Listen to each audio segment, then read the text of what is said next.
Assalamualaikum warahmatullahi wabarakatuh. Alhamdulillahirabbil alamin. Salatu wassalamu ala asrafil anbiya'i wal mursalin wa ala alihi wa ashabihi ajmain. Alhamdulillah, pada hari ini kita disempatkan lagi untuk mengikuti mata kuliah metodologi penelitian. Materi pertama pada sesi ini yaitu manusia, ilmu, dan kebenaran sebagai pengantar memahami ilmu tentang penelitian. Baik, kita langsung saja. Nah, unitnya penting memahami manusia, ya, memahami manusia karena manusia ini sebenarnya pelaku yang ada dalam sebagai subjek dalam mata kuliah ini. Manusia yang akan memberikan peran terhadap dunia di sekeliling kita. Nah, di sini kita penting memahami manusia dan batasan-batasannya. Nah, yang saya gambarkan di depan sudah ada poin, ada 3 poin. Yang pertama, manusia itu memiliki potensi untuk berkembang dan mencipta dari tidak ada menjadi ada. Nah, poin ini yang mesti diyakini oleh seseorang bahwa sebenarnya kita memiliki potensi di dalam diri kita untuk terus berkembang, menyesuaikan diri dengan zaman. Nah, proses-proses penciptaan yang ada di dunia ini sebenarnya kita yakini bahwa semuanya itu berasal dari Tuhan yang Maha Kuasa. Namun manusia bisa menginovasinya, bisa mencipta dari yang tidak ada menjadi ada. Salah satu contoh yang bisa kita lihat, mungkin dulu tidak ada handphone, sekarang ada handphone. Dulu tidak ada komputer, sekarang ada komputer. Dulu tidak ada pesawat, sekarang ada pesawat. Nah, itu yang saya maksudkan, bahwa manusia dengan segala potensi yang dimilikinya, ia bisa mencipta dari sesuatu yang tidak ada menjadi ada. Walaupun semua materialnya itu merupakan anugerah dari Tuhan yang Maha Kuasa, dan manusia sendiri pun itu adalah ciptaan dari Tuhan. Nah, oleh itu kita penting memahami sampai di mana batasan-batasan kita sebagai manusia, sebagai makhluk mengambil peran di dalam dunia ini. Nah, apalagi yang dimiliki oleh manusia, yakni rasio dan indera, ya. Rasio ini adalah bekal bagi manusia untuk pengembangan ke depannya. Kita ada akal untuk berpikir, terus ada indera kita untuk melihat, merasa, mendengarkan, dan lain-lain sebagainya. Bayangkan kalau misalnya kita tidak memiliki rasio, kita tidak memiliki indera, mungkin kita tidak akan menciptakan suatu penemuan-penemuan baru di dalam dunia ini. Nah, begitulah manusia sesuai dengan faktanya, ia dibekali rasio dan indera yang akan digunakan untuk mengembangkan dirinya masing-masing. Terus yang ketiga, manusia itu punya batas sesuai dengan kadar potensi rasio dan inderanya. Jadi ada hal-hal yang membatasi manusia yang kemungkinan tidak bisa ia ketahui karena keterbatasan dari rasio dan inderanya. Jadi akal itu juga terbatas, termasuk pun juga dengan penginderaan kita itu terbatas. Banyak hal-hal yang mungkin orang-orang meyakini tetapi tidak bisa dinalar, tidak bisa didekati dengan akal, dan banyak hal-hal yang tidak bisa manusia dekati dengan inderanya. Misalnya orang meyakini dengan adanya makhluk halus, tetapi ia tidak bisa dekati dengan inderanya. Nah, itulah batasan-batasan seorang manusia. Ada hal-hal yang tidak bisa dinalar dengan akal, dan ada hal-hal yang tidak bisa dia dekati dengan penginderaan. Nah, apa yang kita bahas pada hari ini sesuai dengan metodologi penelitian dalam konsepsi ilmiah, tentunya yang akan kita manfaatkan bagaimana menggunakan rasio dan indera untuk pengembangan ilmu dan pengetahuan ke depannya nanti. Baik, kita lanjut. Secara filosofis, manusia itu selalu ingin mencari kebenaran atas keilmuan, ya. Jadi kita yang hidup di dunia ini selalu ingin mencari yang mana sih kebenaran hakiki. Nah, perlu kita ketahui yang mana standarisasi keilmuan yang kita katakan benar. Nah, di depan ini yang pertama, standar kebenaran itu sesuatu dikatakan benar secara keilmuan. Ini ya, dalam perspektif keilmuan, apabila hasil penceritaan kita itu dia konsisten dengan apa atau sesuatu yang dianggap benar pada waktu itu dan atau pada masa lampau. Jadi saat ini dan dahulu itu masih konsisten, itu dikatakan benar. Misalnya matahari itu, kebenaran yang kita ketahui bahwa matahari itu terbitnya dari timur dan itu konsisten kemarin, minggu lalu, bulan yang lalu, dan sampai pada hari ini matahari itu masih terbit dari timur. Nah, terus contoh lain bahwasanya jam itu menunjukkan sebanyak 24 jam dalam seharinya ya, dalam satu hari itu 24 jam dan itu masih kita anggap benar karena dia masih konsisten apa yang terjadi di saat ini sampai pada begitupun juga pada masa lampau. Terus kebenaran yang kedua ya, benar secara ilmu dikatakan ketika ia berkoresponden dengan kenyataan di dalam masyarakat ya. Ketika suatu kebenaran itu sesuai dengan kenyataan yang ada di dalam masyarakat kita semua sepakat bahwa itu adalah suatu kebenaran, itu menjadi standar. Misalnya saja api itu panas, semua orang mengetahui, semua orang mungkin pernah mengalami, bisa merasakan dan tidak bertentangan dengan pemahaman orang-orang yang ada di dalam masyarakat kita ya. Itu yang disebut dengan kebenaran ya, yang berkoresponden dengan kenyataan yang ada di dalam masyarakat. Kalau tidak benar secara kenyataan berarti itu bukan kebenaran keilmuan, karena ada saja yang mungkin kebenarannya bersifat subjektif, hanya Anda meyakini tetapi kenyataan di dalam masyarakat tidak seperti demikian. Nah, poinnya itu adalah kebenaran sebenarnya bersifat relatif, itu bergantung ya. Kalau relatif mungkin bisa saja ia benar pada hari ini dan besok lusa teori itu atau kebenaran itu tidak lagi berlaku karena mungkin ada kebenaran-kebenaran baru yang menimpa di kebenaran-kebenaran yang lama. Kalau misalnya sudah ada penemuan baru tentang fakta itu, jadi kebenarannya itu bisa berganti. Misalnya saya sering menggambarkan kalau dulu teori ekonomi mengatakan bahwa modal adalah salah satu hal yang penting untuk kita gunakan dalam aktivitas ekonomi ya. Kita bisa berjualan ketika ada modal, tapi faktanya di dunia informasi sekarang tanpa modal pun kita bisa berjualan. Berarti kebenaran yang dulu ya, kebenaran pemahaman tentang pentingnya modal ketika ingin berdagang, kini sudah berganti bahwa itu menjadi tidak penting. Jadi kebenaran masa lalu itu tidak lagi berfungsi pada hari ini karena sudah ada penemuan baru. Jadi sifatnya sebenarnya kebenaran itu sifatnya relatif, dia bergantung ya. Nah, selanjutnya kenapa manusia ingin meneliti? Karena dia dibekali juga rasa ingin tahu.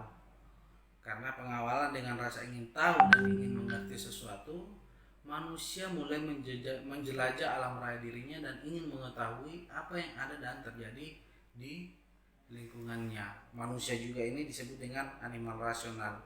Nah, kalau Aristoteles merumuskannya begini, kenapa manusia ini dikatakan sebagai animal rasional. Jadi ini maksudnya bukan animal hewan atau binatang ya, tapi animal semua yang benda hidup yang ada di dunia ini.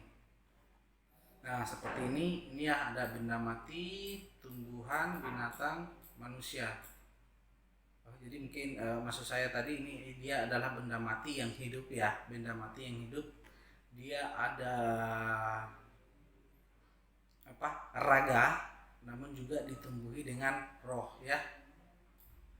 Misalnya tumbuhan itu rumusnya dia benda mati namun hidup, dan tumbuhan itu memiliki jiwa hidup. Jiwa hidup ya. Semua punya jiwa. Nah, binatang benda mati, hidup, punya perasaan. Nah, binatang memiliki jiwa perasaan. Nah, selanjutnya manusia ya, manusia benda mati, dia hidup, memiliki akal, manusia memiliki jiwa yang rasional. Nah, rasio inilah yang selalu mengantar kita pada dorongan-dorongan rasa ingin tahu yang tinggi, dorongan dari dalam. Dengan rasional, dengan rasio kita memanfaatkannya untuk melakukan pencarian. Nah, pencarian inilah awal mula manusia ingin selalu melakukan suatu penelitian karena ingin mengetahui apa yang terjadi di sekelilingnya. Ya, walaupun penelitian itu belum tentu masuk dalam kerangka metodologis seperti yang kita bahas pada hari ini, tetapi pada hakikatnya ya inilah dasar orang menentukan, merumuskan sebuah ilmu tentang metodologi, karena manusia ini sudah memiliki rasa ingin tahu lebih awal dibandingkan dengan makhluk-makhluk lainnya yang tidak memiliki jiwa rasional ini. Nah, ini yang dirumuskan oleh Aristoteles. Manusia disebut dengan animal rasional karena ia memiliki jiwa rasional ya, karena dia punya akal. Binatang menurut Aristoteles, binatang itu punya perasaan, makanya dia memiliki jiwa perasaan. Sedangkan tumbuhan tidak memiliki perasaan, dia hanya benda mati dan hidup, tapi yang dimiliki hanya jiwa hidup saja. Nah, selanjutnya manusia dan berbagai masalahnya ya. Di awal saya sudah sampaikan apa itu masalah ya, ketika harapan dan kenyataan itu berseberangan, tidak sesuai, maka itu akan menjadi masalah dalam hidup kita. Apa harapannya, apa kenyataan yang terjadi. Nah, ketika itu tidak berjalan, berseberangan, tidak ketemu, itu disebut sebagai suatu masalah. Nah, walaupun sebenarnya masalah itu bisa saja berbeda pada setiap manusia dalam kehidupannya. Nah, di mana bergantungnya kita itu anggap sebagai masalah, yaitu tergantung pada kekuatan kita. Jadi semakin Anda kuat, maka masalah itu mungkin boleh jadi berbeda dibandingkan dengan orang-orang yang lemah ya. Ini dia bergantung pada kekuatan, kelemahan, ambisi, serta kompleksitas hidup yang dilalui oleh seseorang. Jadi masalah kita mungkin bisa saja berbeda-beda. Kalau misalnya saya contohkan begini, misalnya orang yang mungkin gajinya lebih banyak, punya harta lebih banyak, bukan masalah baginya ketika harga minyak itu naik dibandingkan orang yang tidak memiliki kekuatan ekonomi yang lebih mapan dibandingkan orang yang punya kekuatan ekonomi. Jadi itu bisa saja menjadi masalah yang berbeda setiap pada diri manusia. Misalnya naiknya bensin dengan seorang petani bisa saja itu tidak terlalu mengganggu. Mungkin yang akan terganggu adalah para supir, orang yang menggunakan BBM dan lain-lain sebagainya. Jadi manusia itu bergantung pada kekuatan dan kelemahan ya, kelemahan seseorang dalam menghadapi tantangan hidup ini.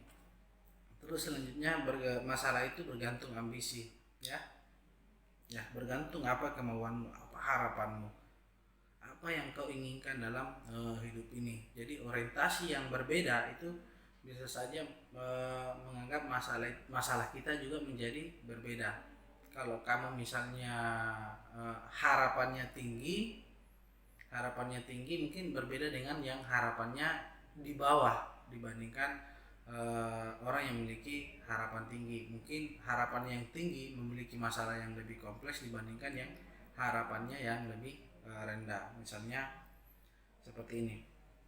Jadi semakin banyak masalah yang akan kamu hadapi ketika harapanmu itu mungkin lebih tinggi dibandingkan orang lain. Misalnya orang yang yang memiliki ambisi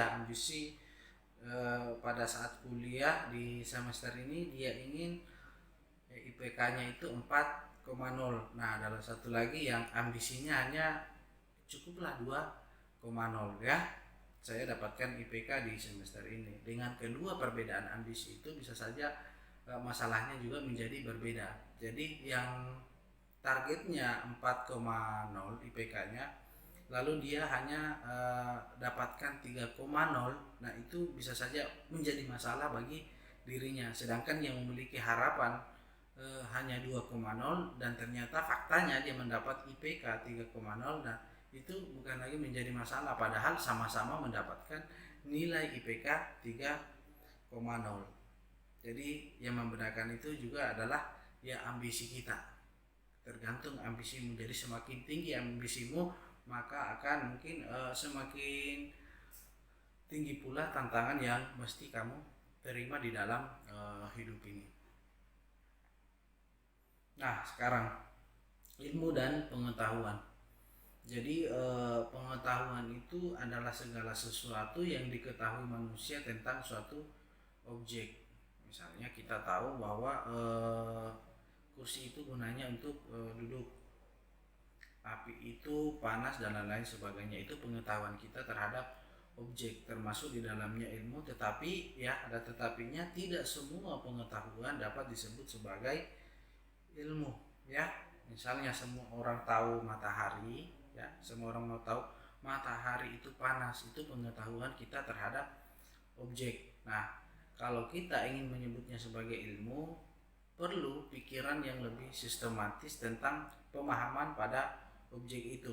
Misalnya hanya sebatas pengetahuan matahari itu panas ya. Kalau kita gunakannya dalam perspektif ilmu ya, pengetahuan kita tentang matahari itu mungkin bisa lebih kompleks. Kita tahu bahwa matahari itu panas, bahwa matahari itu menghasilkan energi itu bisa dimanfaatkan. Setelah termanfaatkan kita bisa gunakan sebagai energi lagi untuk kita salurkan ke benda-benda lain ya. Contohnya matahari kita gunakan sebagai energi, kita tampungnya di dalam power bank ya, dengan energi solar sekarang. Nah, energi solar itu yang tertampung dalam power bank kita gunakan untuk cas handphone. Nah, itu pengetahuan itu disebut dengan ilmu ketika kita bisa memanfaatkannya secara praktis. Pengetahuan itu bukan hanya sekedar mengetahui objek-objek tertentu. Nah, ini pola-pola pendekatan dalam mencari kebenaran. Jadi secara garis besar dibagi dua, ada pendekatan yang non ilmiah, ada juga pendekatan ilmiah ya. Yang mana pendekatan non ilmiah? Yaitu akal sehat. Jadi biasanya cukup dengan akal sehat seseorang dia mendekati suatu kebenaran. Misalnya begini, contohnya orang yang sering menggunakan akal sehat, mungkin ada pernyataan seperti ini, mana mungkin dia bisa dia wajar menjadi pintar karena dia sering belajar. Itu cukup kita nalar dengan akal sehat tanpa perlu secara metodologis untuk mencari pendekatan ilmiahnya. Jadi orang secara praktis biasanya mencari kebenaran ini hanya dengan menggunakan akal sehat. Nah, terus ada lagi pendapat otoritas. Jadi biasanya orang mencari kebenaran melalui pendapat orang yang memiliki otoritas, atau orang yang punya pengetahuan tentang objek yang ingin kita ketahui kebenarannya. Misalnya ingin menanyakan tentang undang-undang, ya kita tanya kepada pakarnya, kepada orang yang ahli hukum. Kita tanya tentang agama, pengetahuan tentang agama, ya kita mendengar pendapat dari orang-orang yang punya pengetahuan tentang keagamaan yang lebih tinggi dibandingkan kita. Itu yang disebut dengan pendapat otoritas. Nah, ini masih diklaim sebagai pendekatan yang bukan ilmiah ya, kebenarannya belum bisa terukur secara sistematis. Terus ada juga pendekatan dengan menggunakan intuisi. Kita seringkali nih ya, pada manusia kita sendiri kita sering mengandalkan intuisi untuk mencari suatu kebenaran, ya. Misalnya begini, ketika kita ingin merumuskan sebuah keputusan ketika berada pada suatu jalan, ya, apakah misalnya harus ke kiri atau ke kanan, kita biasanya menggunakan intuisi. Kemungkinan yang benar ini adalah yang kanan, bukan yang kiri. Tapi ini tidak disertai lagi pertimbangan akal dan perasaan. Dia hanya datang begitu saja, kita merasakan dan kita meyakini kebenarannya. Jadi yang kita gunakan adalah keyakinan kalau menggunakan pendekatan intuisi, ya. Kita hanya sekedar meyakini bahwa inilah yang benar tanpa ada pertimbangan-pertimbangan lain. Nah, manusia juga sering menggunakan cara ini untuk mencari suatu kebenaran. Nah, terus ada lagi coba dan salah, ya, trial dan error. Seorang mencari suatu kebenaran dengan terus sering-sering mencoba sampai dia menemukan titik-titik tertentu di mana ia sudah benar.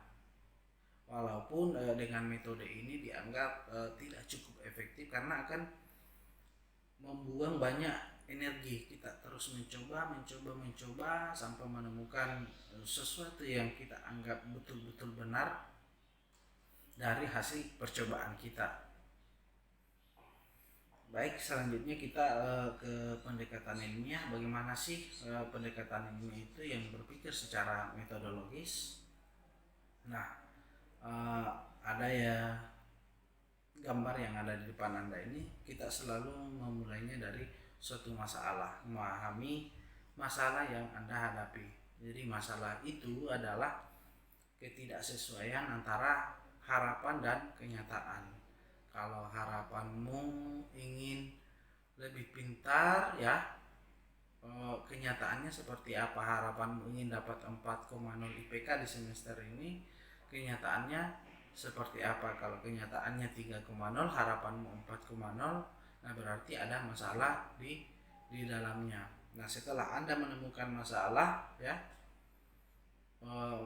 terus Anda rumuskan yang mana masalah yang ingin kamu selesaikan. Nah, misalnya masalahnya IPK-nya 4, harapannya 4,0, ternyata 3,0. Berarti masalahnya ada pada IPK 3,0. Lalu Anda mencoba untuk mengidentifikasi kenapa Anda bisa 3,0. Nah, itu yang Anda rumuskan. Nah, terus setelah Anda merumuskan masalah, selanjutnya Anda akan merumuskan hipotesis atau pertanyaan, ya, dalam bentuk pertanyaan. Kalau misalnya Anda sudah menemukan suatu solusi yang Anda ingin coba, ya, yang Anda ingin coba untuk menyelesaikan masalah ini, tentunya dugaan-dugaan ini mesti dibangun atas kenyataan-kenyataan teori yang ada sebelumnya. Misalnya kalau masalahnya 4,0, mungkin Anda sudah menyebabkan faktor-faktornya, mungkin karena Anda malas belajar, ya. Ini hanya contoh saja, Nah, lantas Anda merumuskan suatu hipotesis kalau misalnya Anda lebih rajin lagi belajar selama 3 bulan ke depan secara berturut-turut, itu dapat meningkatkan IPK Anda untuk di semester ini. Lalu itu Anda coba, ya. Anda membangun hipotesis kalau misalnya saya belajar lebih giat lagi selama 3 bulan berturut-turut, saya yakin saya bisa mendapatkan IPK 4,0 untuk menyelesaikan masalah atau harapan yang saya inginkan yang tidak sesuai dengan faktanya tadi. Mungkin di semester lalu IPK-nya hanya 3,0.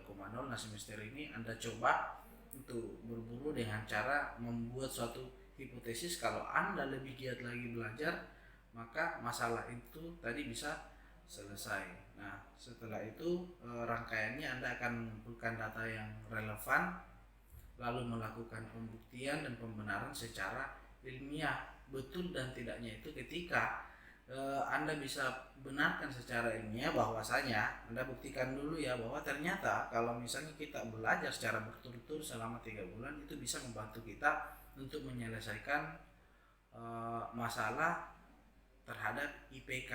Kalau misalnya mau IPK-nya 4,0, Anda mesti rajin belajar dengan cara belajar berturut-turut selama 3 bulan secara intens. Nah, kalau itu bisa dibuktikan secara ilmiah, maka itu akan menjadi suatu teori yang bersifat umum, bisa dibenarkan dalam pemikiran ilmiah, walaupun nantinya teori ini juga akan menjadi suatu hipotesis ya. Kenapa di hipotesis? Dia akan menjadi teori yang sifatnya hanya sementara, dia relatif, dan ketika ada teori baru, nah maka teori ini tidak lagi berlaku. Jadi dalam dinamika pengetahuan secara metodologi berpikir ini, posisi teori ini terus berputar. Dia terus berputar, mungkin benar hari ini, esok-esok mungkin tidak lagi berlaku berdasarkan pembuktian lagi melalui proses berpikir metodologis ini ya. Nah, selanjutnya begini cara-cara berpikir di dalam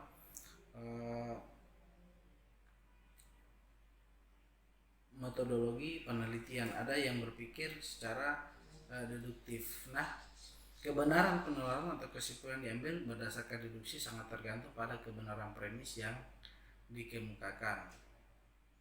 Apabila premis salah, maka konklusi yang diambil juga akan salah. Di samping itu, kebenaran kesimpulan melalui deduksi ini juga akan ditentukan oleh cara pengambilan konklusinya. Jadi begini cara logika deduktif. Nah, premis mayornya banyak buku filsafat membosankan. Buku ini sebuah buku filsafat, buku ini membosankan. Jadi dia sangat ditentukan pernyataan Anda di awal. Banyak buku filsafat yang membosankan, mungkin ini adalah suatu premis yang mungkin keliru, karena tidak semua buku filsafat itu membosankan. Kalau Anda hubungkan dengan premis minurnya, pada akhirnya konklusinya juga salah. Nah, karena logika deduktif itu dimulai dengan pernyataan yang bersifat umum dengan hukum atau teori yang sudah ada, dan selanjutnya kita melangkah pada pernyataan khusus yang ingin kita simpulkan. Ya, kalau misalnya di contoh ini tadi kita menganggap bahwa teorinya itu banyak buku filsafat yang membosankan. Buku ini sebuah buku filsafat, buku ini membosankan. Nah, konklusinya di sini salah karena kesalahan di dalam mengambil premis mayor. Premis mayornya itu banyak buku filsafat membosankan. Ternyata tidak semua itu buku filsafat membosankan, tetapi dia menyimpulkan semua buku filsafat itu membosankan karena buku itu adalah buku filsafat, buku ini membosankan. Jadi itu keliru cara pengambilan kesimpulannya ya. Teorinya itu kejadian bersifat teori yang hukumnya yang sudah umum, lalu ia akan mengambil kesimpulan-kesimpulan secara khusus. Itu berpikir secara deduktif. Nah, ada kebalikan dari induktif deduktif tadi, yakni cara berpikir induktif. Kalau induktif berangkat dari teori umum, teori yang bersifatnya umum dan melihat suatu gejala ya. Kalau induktif dia berangkat dari yang hal-hal khusus dulu untuk menyimpulkan pada hal yang umum. Misalnya contohnya hal-hal yang khusus, sehewan kambing itu makannya rumput ya. Kambing itu makannya rumput, hewan itu kambing itu makannya rumput, sapi itu makannya rumput. Nah, lalu disimpulkan bahwa hewan dan kambing itu makanannya adalah rumputnya. Jadi dia berpikir dari hal-hal yang khusus dulu untuk menyimpulkan ke yang umum. Nah, terus selanjutnya begini cara berpikir keilmuan. Gambarnya ini bisa Anda lihat di depan ya. Pertama-tama kita mulai dari kebenaran dalil dulu ya. Kebenaran dalil itu adalah teori ya, teori, lalu kita sandingkan dengan masalah. Nah, masalah ini kita akan menemukan data, lalu akan mendapatkan suatu kesimpulan. saya tandai di sini.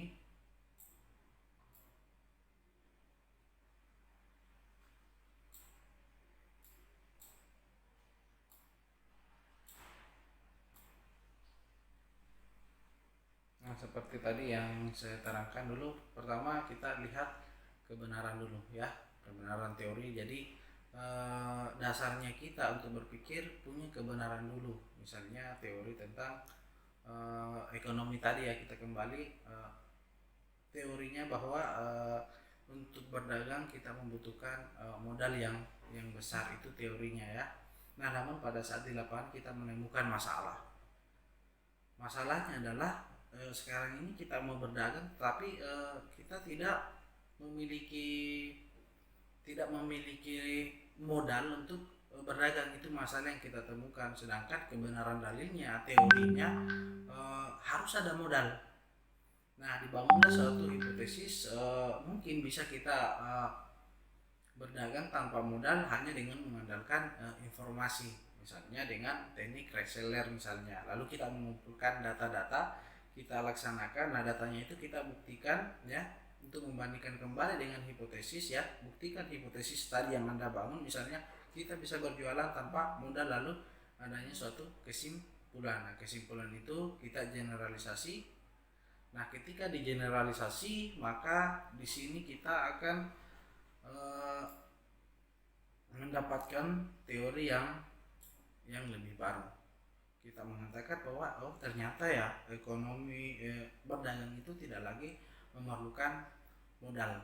Yang kita butuhkan cukup dengan mendapatkan informasi. Nah, ini yang terus berputar. Nah, kemungkinan besar daripada teori itu bisa berubah. Bukan lagi informasi yang kita butuhkan misalnya ketika ingin berdagang, tetapi harus mitra yang baik yang diutamakan, bukan modal, bukan informasi, tetapi mitra yang baik atau kejujuran seorang pembeli yang dibutuhkan kalau kita ingin berdagang. Jadi begitu terus berputar, itu akan terus berputar. Kita berangkat dari teori yang umum, menyandingkannya dengan fakta yang ada sekarang ini, apakah itu menjadi masalah atau bukan ya, apa fakta yang terjadi, apakah sesuai harapan atau tidak. Kalau tidak sesuai harapan berarti itu adalah masalah. Nah, setelah ada masalah, kita mencoba merumuskan suatu hipotesis untuk menyelesaikan persoalan-persoalan itu. Nah, setelah Anda punya hipotesis, kumpulkanlah data-datanya, lalu buktikan hipotesisnya. Setelah Anda membuktikan hipotesisnya, rumuskan kesimpulannya dan generalisasi supaya ini berlaku umum. Itu yang disebut dengan generalisasi ya. Kita menyimpulkannya ke semua lini, semua orang mengetahui itu, maka itu akan menjadi suatu kebenaran teori. Nah, begitu cara berpikir keilmuan yang terus berputar dalam dinamikanya. Baik, saya pikir cukup untuk pada hari ini. Anda bisa ulang-ulang memahami manusia ini atau mencari referensi yang ada di luar. Mungkin tentu banyak ya. Ini masih kita berada pada poin-poin pengantar dari materi ini. Insya Allah untuk pertemuan selanjutnya kita akan bahas lebih mendalam lagi tentang metodologi penelitian. Terima kasih. Wassalamualaikum warahmatullahi wabarakatuh.